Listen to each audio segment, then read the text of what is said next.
Tonight on Politicat, Civil Discourse. The ACLU director comes to campus. We're live in Kahn Auditorium. Flake flakes as Senator Jeff Flake announces he will not run for re-election in 2018. We look at the midterm map. And Judgment Day. President Trump's appointments may have long-lasting effects on the courts. All that and more tonight on Politicat. It's your political news right now.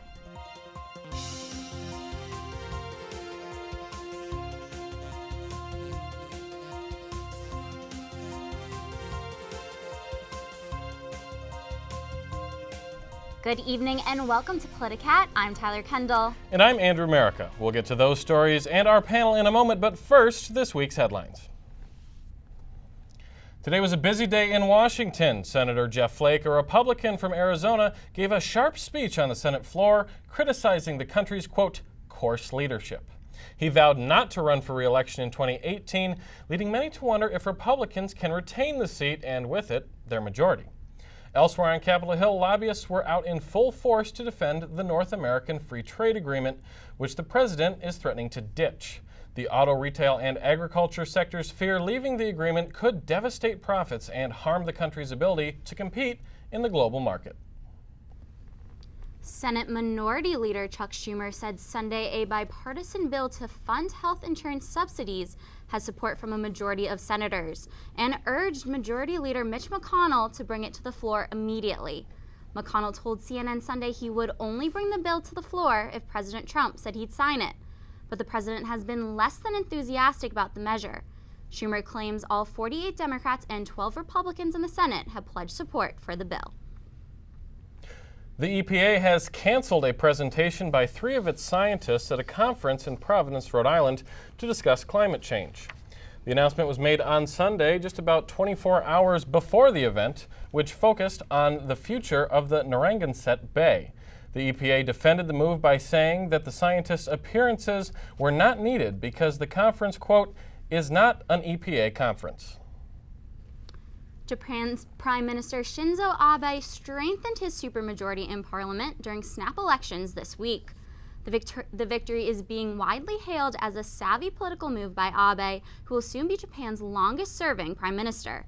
The supermajority provides Abe the chance to rewrite Japan's constitution and turn its self-defense forces into a normal military for the first time since World War II.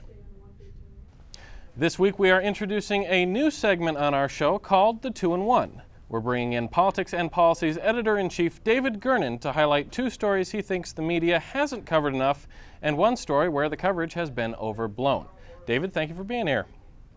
Thank you, Andrew. Here are Politics and Policy's 2-in-1 of the week. First up, the Austrian elections.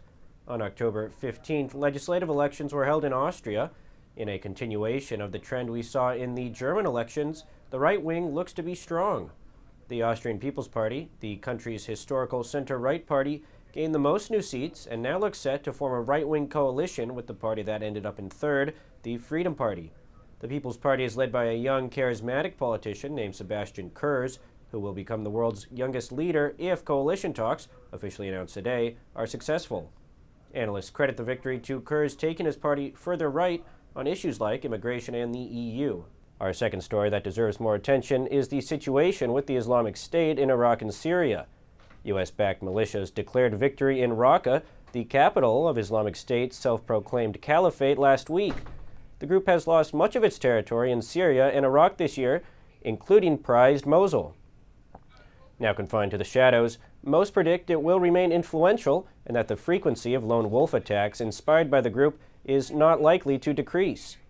Elsewhere, on the same day, the Philippines announced it had liberated the southern city of Marawi from control of an IS-affiliated group. These events are related because officials have long feared the Philippines, with its jungles, mountains, and porous borders, could attract fighters from the Middle East. Now that Raqqa has been reclaimed, expect those fears to accelerate. Finally, the one story that we think has been overblown by the media is the president's phone call with the mother of a soldier killed in Niger. While new information has come to light regarding the deaths of 4 American soldiers killed in Niger, characteristically, the American media has focused on a rash gaffe by the president. Donald Trump has led our society to cross many lines in his short time as leader. The eagerness of all involved to convert the tragic death of a military service member into a political instrument is ignoble. The mourning of fallen soldiers and the privacy of fallen's beloved should be sacrosanct. We must work to ensure that it continues to be so. Perhaps the larger story is what we are finding out now about American involvement in Niger and what so many soldiers are doing there. And that's this week's 2-in-1. Thanks, Andrew. David Gernon, thank you. Make sure to check out policyandpolitics.org for more content. And coming up, we'll bring in our panel. But first, the ACLU says its mission is to advance and defend liberty for all in America. Tonight, the National Legal Director, David Cole, is on campus to discuss what that mission means in the age of Trump. NNN's Eric Miller joins us now with more. Eric?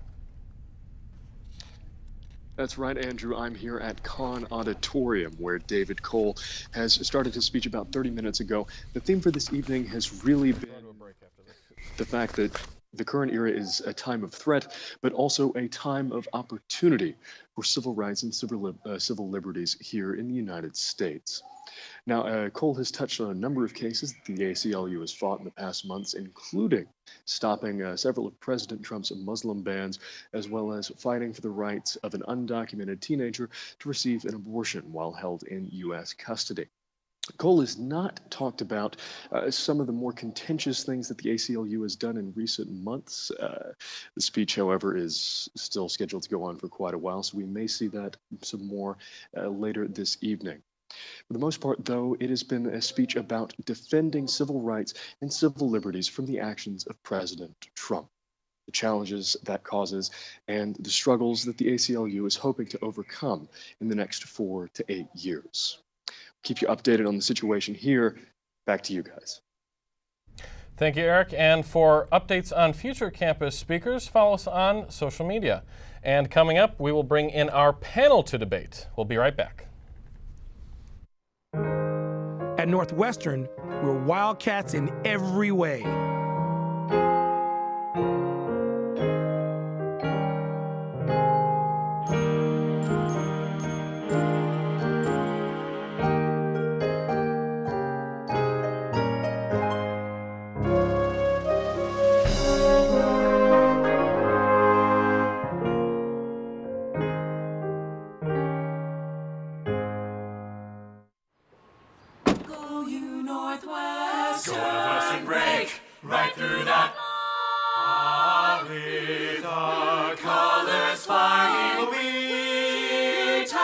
Cheer you all the go. Go you Northwestern, fight for victory, sweet victory, for the fame of our fair name, and go Northwestern, win that game. Go Cats! Americans are still reeling from the results of the upset election of Donald Trump last year. But Washington is already gearing up for the 2018 midterm elections, which many see as a referendum on Trump's unique take on the presidency. All 435 House seats, 33 Senate seats, many of them currently held by Democrats, and 39 governorships are up for election in November 2018. The Democrats have already begun a massive fundraising effort, riding a wave of discontent from the Trump presidency, but they face tough odds. And Republicans are facing a challenger from inside their own party.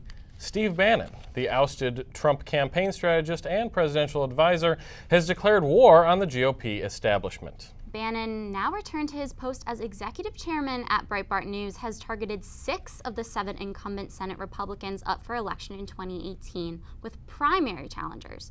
Only Ted Cruz is spared. Some of the senators, such as Jeff Flake and Dean Heller, have been outwardly critical of President Trump and are starting to take their hats out of the re-election race.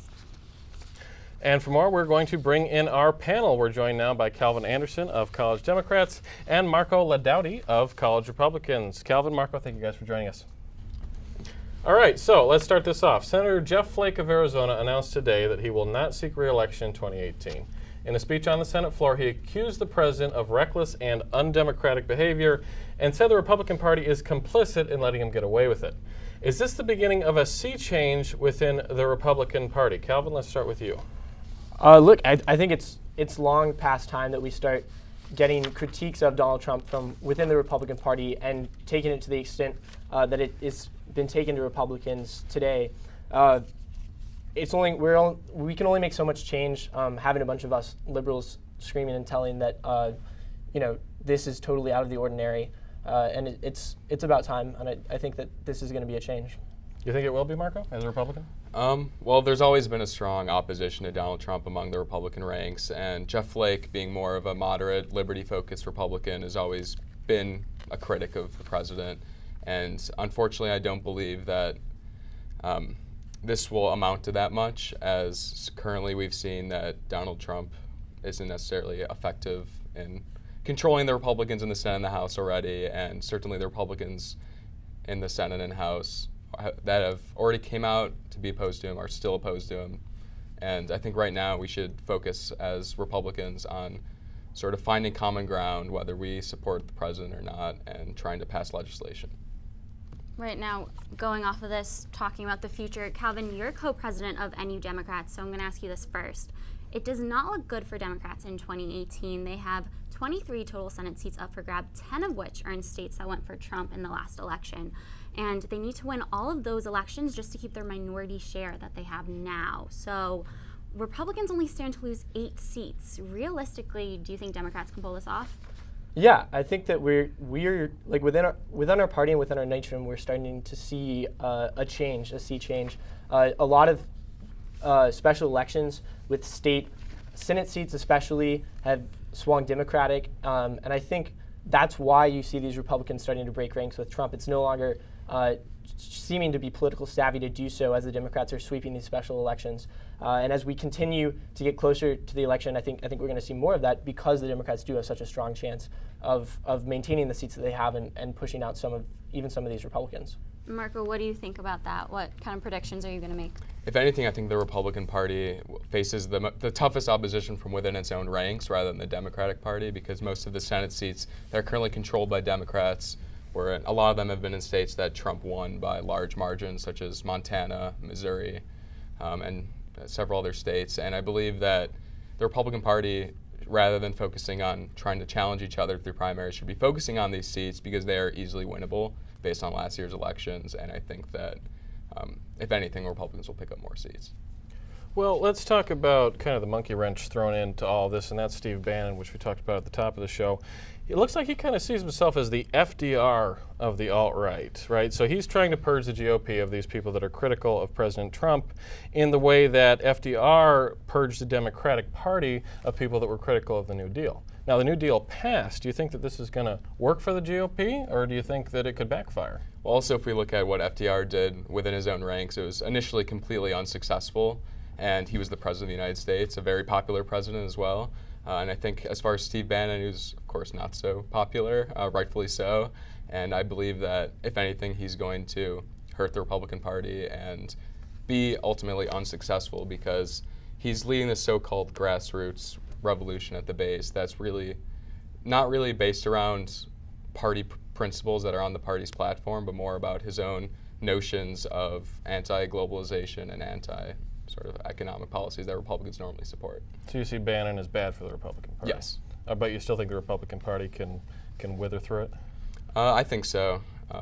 We'll have to see, of course, with the upcoming election, but certainly Bannon poses a threat that certainly appeals to some voters, but I still believe that the Republican base believes in sensible economic reforms and that Bannon does not support. So Calvin, then as a Democrat, how do you view what Bannon has been doing?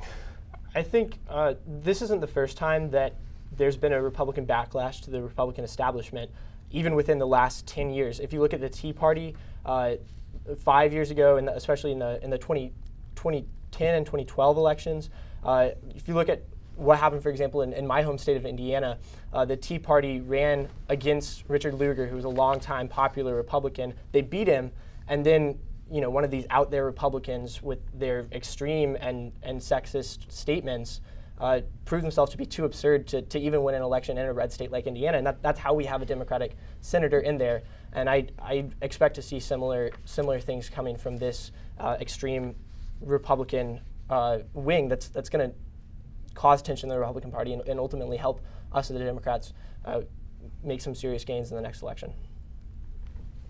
All right. All right, we'll leave this discussion right here. Marco and Calvin, thank you. We'll be right back with more Politicat.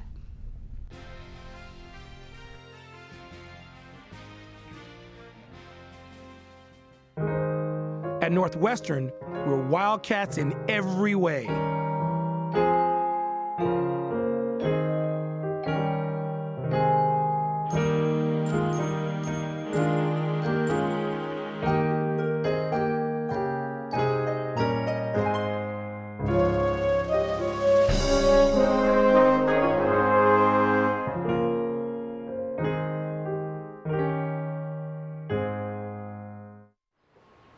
Go you Northwestern. Go Northwestern, break right through that.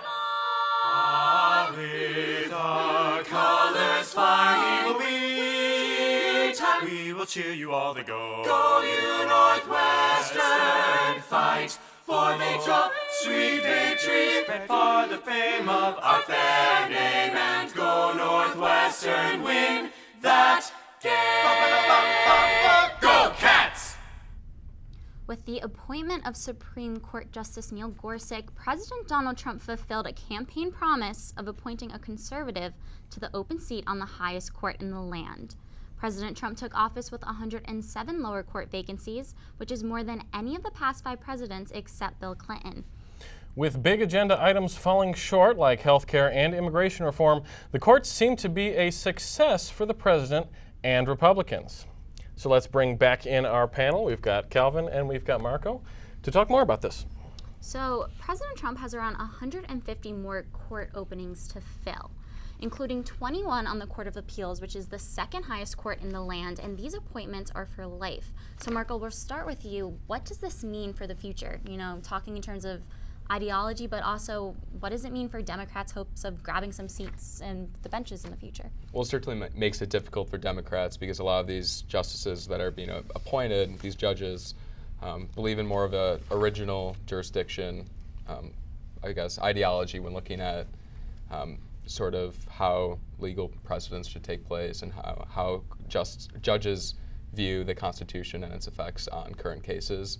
And I think that's very important. It's an important distinction between the Republican ideology of the courts and the Democrats' ideology, which is more based around sort of a judicial activism. And I think that this is a great benefit for the Republican Party as a whole, and it might actually be a unifying factor, tying it back to what we were talking about earlier, because both Senator McConnell and President Trump agree on this together, and this might actually help the party from not just this baseline level of having conservative judges on the courts, but also sort of create this unifying platform that they could unite the United States around. Right, McConnell and Trump actually both appeared last week in a speech together, you know, talking about how great this is.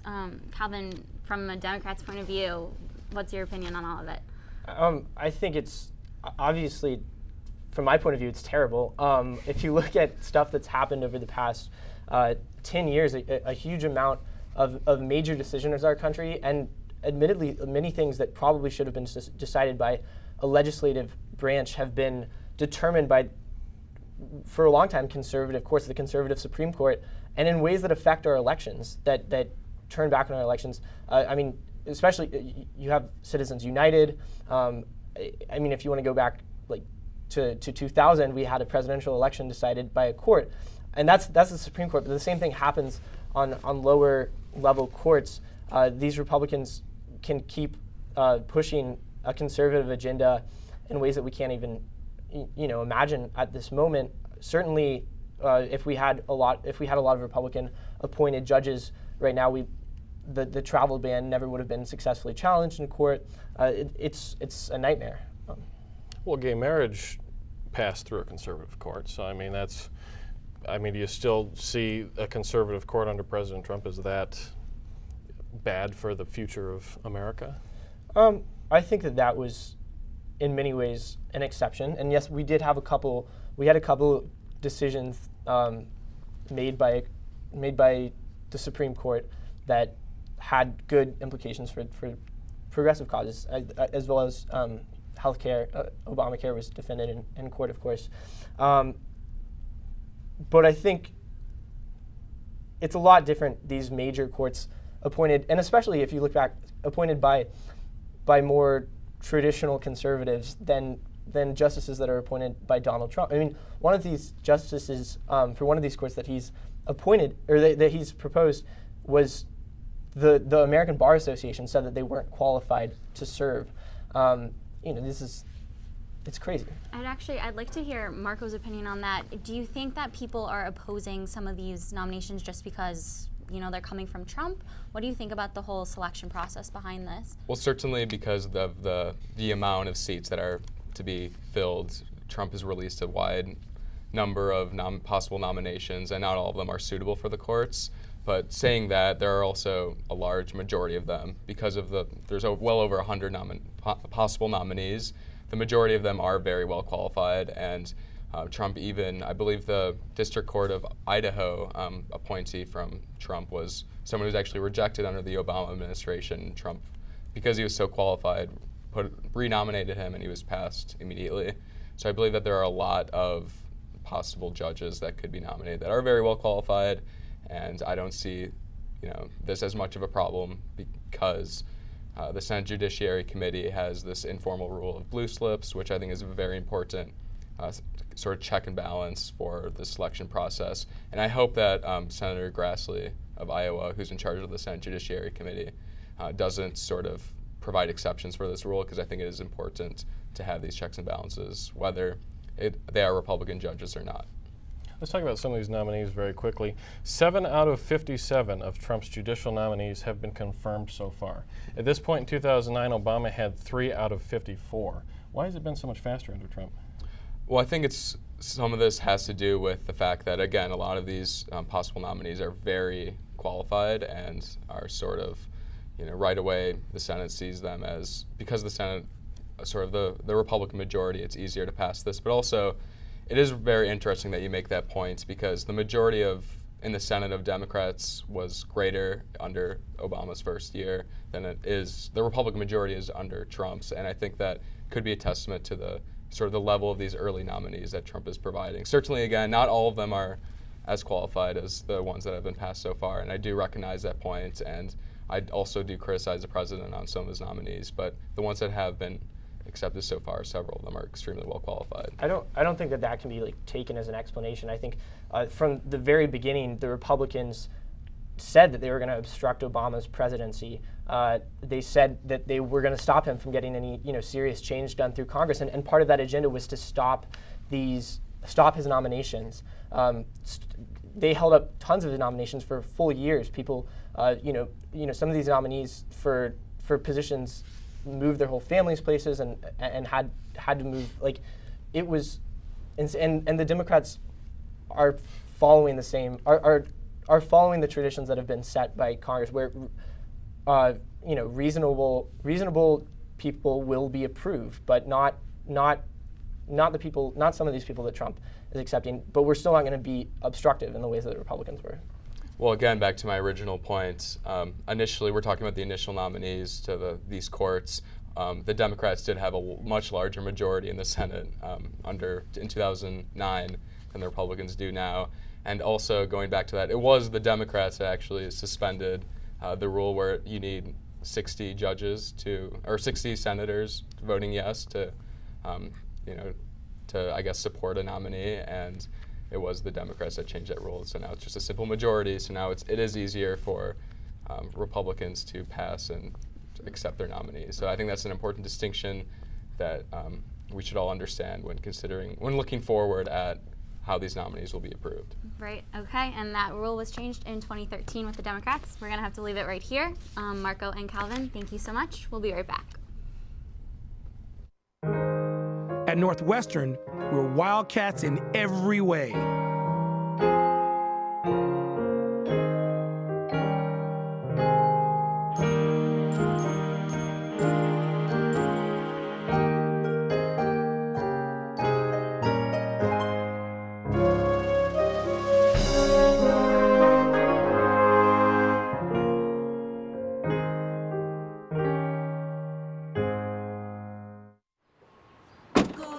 Northwestern break right through that.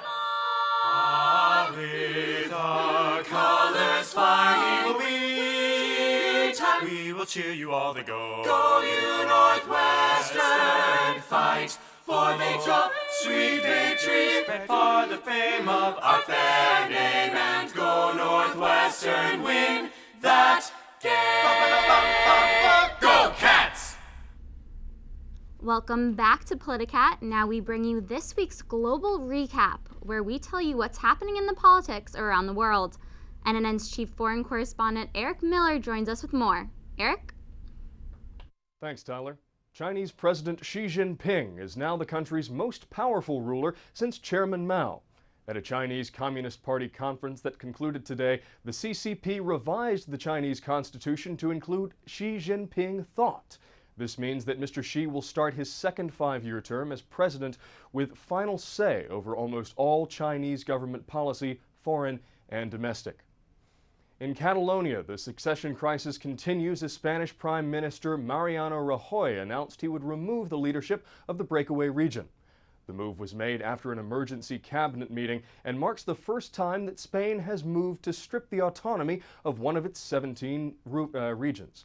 The removals were immediately condemned by Catalan leaders and risk further inflaming violence in the region. Finally tonight, the United States is withdrawing military assistance from units in Myanmar over the treatment of the Rohingya minority population. Nearly 1 million members of the Muslim ethnic group have been killed or displaced in the last few weeks. The State Department says it's also considering economic sanctions to punish Myanmar for what the United Nations calls a textbook case of ethnic cleansing. And that'll do it for the Global Recap tonight. Back to you, Tyler. Thanks, Eric. And now here's Andrew with tonight's final word. Thanks, Tyler. The views expressed in this segment are not necessarily the views of NNN or Northwestern University. They are the views of the Politicat editorial staff. Usually in the final word, we criticize something done by elected officials, public figures, or the media. But tonight, we'd like to highlight something good. Millions of people throughout several major American cities were impacted by the string of hurricanes that hit the southeastern United States at the end of the summer, in places like Texas, Florida, and of course, Puerto Rico. On this show, we've discussed the failures in the Trump administration's response to Puerto Rico, and an article in this past Sunday's New York Times called "Still Waiting for FEMA in Texas and Florida After Hurricanes" compares the response there to the Bush administration's response to Hurricane Katrina, which was considered, well, not great. But today we want to talk about something good, and that is this Saturday night. Presidents Carter, Bush, Clinton, Bush, and Obama, the 5 living former U.S. presidents, appeared together on stage at Texas A&M University as part of a concert fundraiser for hurricane victims. Estimates from Sunday afternoon showed that the One America Appeal charity effort raised nearly $33 million from 80,000 donors, a figure that can only have gone up since. That's 3 Democrats and 2 Republicans, some who have even campaigned against each other, coming together in a show of bipartisanship we just don't see anymore. And yes, even President Trump appeared via a 2-minute video in which he expressed his and the First Lady's support for the charity effort. Unfortunately, whether natural or otherwise, America too often faces disaster, and too often disaster response is riddled with politics, bureaucracy, and red tape. Saturday night's concert didn't solve everything. The people affected by these hurricanes will be dealing with the cleanup and rebuilding process for a very long time, and they will depend on our and the government's support. But what Saturday night's concert did do was give us a glimpse of hope. In a time when Twitter words turn into national policy and hate and bigotry strut proudly through our streets, there are still some that believe we are still one America. These are the leaders from our past, from both sides of the aisle, stepping up and coming together for a course correction to our future. Imagine what America could be if leaders from our present realized what those 5 have. And that's the final word. Tyler? Thanks, Andrew. That's all for Politicat. Thank you for joining us, and good night.